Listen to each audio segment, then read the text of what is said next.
राधे राधे दोस्तों, मैं आपका BS भगत और आपसे अनुरोध है कि हमारी जो वीडियो आती हैं आप उनको लाइक, सब्सक्राइब और फॉलो करें, कमेंट करें। इससे हमें थोड़ा सा उत्साह मिलता है और आपके हम अच्छी अच्छी वीडियो देते रहेंगे।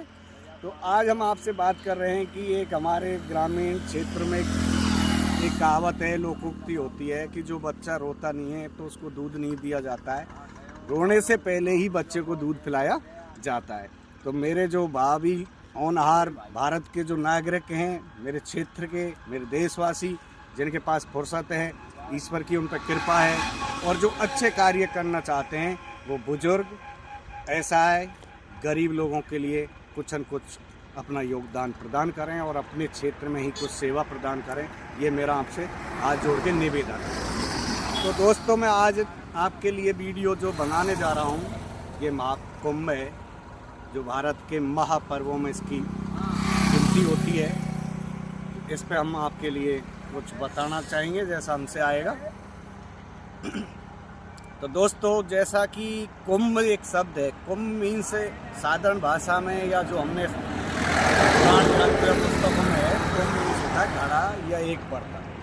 तो ये कथा कई पुराणों में से या जो भी अपने वो हैं स्रोत, उनमें से ये कथा देखने को मिलती है कि जब देवता और राक्षसों ने समुद्र मंथन किया था, तो समुद्र मंथन में कई सारे अचूक भंडार, कीमती रत्न आदि निकले।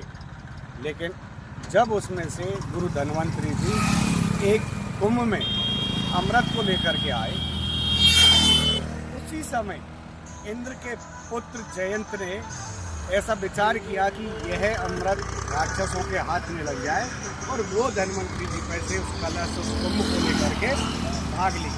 उनके साथ में उनकी सुरक्षा के लिए या प्रोटेक्शन के लिए जो शनि, सूर्य, चंद्रमा, उनके साथ बृहस्पति जी, ये उनके साथ में चलते रहे। उसके बाद क्या होता है कि राक्षसों ने भी जयंत का पीछा किया, वो भी अमृत कलश को पाना चाहते थे। लेकिन उसी टाइम नेताओं और फिल्म सेलिब्रिटी के लोगों का भी आना जारी है। रोजाना किसी न किसी राज्य के नेता, मंत्री, विधायक संगम में स्नान के लिए पहुंच रहे हैं। केवल नेता और किसी राज्य के मंत्री ही नहीं, यहां तक कि कई राज्यों के मुख्यमंत्री भी पहुंच रहे हैं। आपको बता दें कि राजस्थान के CM भजनलाल शर्मा तो 2 बार तो उसी टाइम क्या हुआ कि ये जो राक्षस और जयंत के साथ शनि और चंद्रमा जी और सूर्य थे और बृहस्पति जी, तो इनको 12 दिवस गुजर गए उस अमृत कलश का पीछा करते करते। तो इस छीना झपटी में या युद्ध के दौरान उस कुंभ में से जो कलश था, वो कुंभ था, उसमें से अमृत 4 जगह पर गिरा।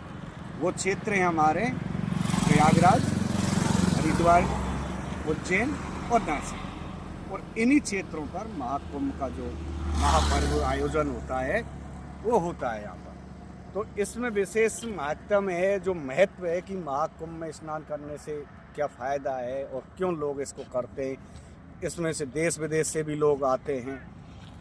तो ऐसा कहा जाता है कि जो महाकुंभ लगता है उसमें जो ग्रह नक्षत्र होते हैं उनका एक विशेष स्थिति होती है, बहुत ही, जिसमें फल बहुत लाभदायक होता है। से बाहर दूसरे राज्य में सरकार की आधिकारिक बैठक हुई। इसके पहले यूपी के CM योगी आदित्यनाथ भी संगम में डुबकी लगाने के साथ कैबिनेट की मीटिंग कर चुके हैं। ये महाकुंभ हमारी संस्कृति, हमारी विरासत का प्रतीक है। समुद्र मंथन के बाद हमारे ऋषि मुनि, महंत, संत, उन्होंने हमारी संस्कृति। मेरे सनातन प्रेमियों, तो इसमें विशेष महाकुंभ में आप अधिक से अधिक जाकर के, जब भी हमारे भारतवर्ष में कुंभों का आयोजन होता है, उसमें जाकर के स्नान, लाभ और डुबकी लेनी चाहिए। इससे ऐसी मान्यता है कि जब ग्रहों की एक विशेष स्थिति होती है, उसमें जो नदी का जो जल है वो अमृत के समान हो जाता है और जो व्यक्ति उसमें जाता है उसको नहाने का 4 गुना महत्व मिलता है और उसके पाप धुलते हैं और पुण्य की प्राप्ति होती है। और यदि हम विज्ञान के रूप से भी देखें तो क्या है कि हमारे शरीर के अंदर जो 72% जल की मात्रा होती है तो इन विशेष गंगा नदी में नहाने से और जो शरीर के अंदर जल की जो आवश्यकता होती है पूर्ण हो जाती है, ऐसी मान्यता है। और दोस्तों, ये 4 महानदियों के किनारे ये 4 महाकुंभ में हरिद्वार जी हैं जो गंगा नदी पे है, प्रयागराज पर वहाँ गंगा, यमुना और भैंस में सरस्वती भी नदी है, उन तीनों का वहाँ संगम होता है। इसलिए कुंभों में महाकुंभ प्रयागराज को सबसे श्रेष्ठ माना गया है। आज हमारे 2025 में भी यह पर्व महीने भर से चल रहा है और आने वाली शिव चतुर्दशी तक चलेगा। जो भी सनातन प्रेमी हैं अधिक से अधिक इसका पूर्ण लाभ लें। थैंक यू दोस्तों, धन्यवाद। पहली बार उत्तर प्रदेश का संपूर्ण मंत्री परिषद उपस्थित है। हमारे सहयोगी सभी मंत्रियों ने आज यहां पर बहुत सारे मुद्दों पर चर्चा की है।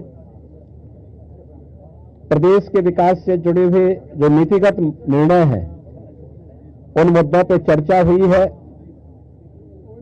इसके अलावा यहां पर अन्य महत्वपूर्ण मुद्दों के साथ साथ प्रयागराज के विकास से जुड़े हुए मुद्दों पर भी चर्चा हुई है।